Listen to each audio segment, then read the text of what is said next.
বহু বহু বহু মানুষ আছেন, কেউ আবৃত্তি শিল্পী, কেউ নৃত্যশিল্পী, কেউ সাহিত্যিক, কেউ সঙ্গীত শিল্পী। আমার কথা এটাই প্রশ্ন যে তাহলে কি কতটা কি কর্তা ভজা হলে কাজটা পাওয়া যেত এবং কেন পাওয়া যায়নি? গত 10 বছর হোক, কারোর 12 বছর, কারোর 4 বছর, কারোর 3 বছর, লগ্নজিতা আরজে করে তিনি হেঁটেছিলেন বলে তার কাজ বন্ধ। ভূমির যে ভূমি না সরি আমাদের যে সিধুর কাজ বন্ধ, দীপান্বিতা আচার্যর কাজ বন্ধ। তারা তো যথেষ্ট নামকরা শিল্পী, দেশে বিদেশে তারা কাজ করছে, দীর্ঘদিন ধরে তারা সঙ্গীত জগতে আছে, তারা নিজের দমে কাজ করে।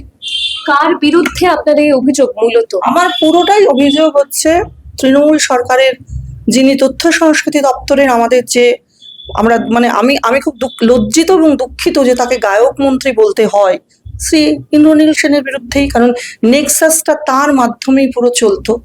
তিনি এবং তার টিম আপনারা মানে অ্যাপস বলে যে একটা অর্গানাইজেশন তৈরি করা হয়েছিল, তাদের গভর্নিং বডি, তার বডিতে গিয়ে দেখতে পাবেন কাদের কথা থাকতো কাদের কথা থাকতো না। কারণ আমি বহুদিন হলো অ্যাপস ছেড়ে দিয়েছিলাম, যখন দেখতাম তারা নিজেদের মধ্যে সমস্ত অনুষ্ঠান ভাগ করে নিত কয়েকজন লোক, এবং আমাদের কোনো গলা থাকতো না, বলা থাকতো না।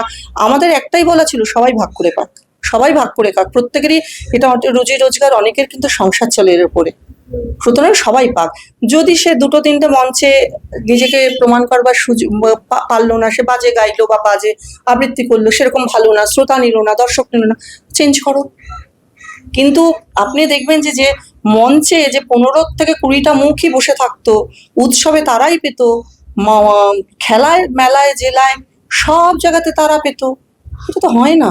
এই মনোপলি, এই নেক্সাস বা এই সিন্ডিকেট, এটা চলে না। কোনো সুস্থ সমাজ, কোনো সুস্থ সংস্কৃতিতে এটা হয় না।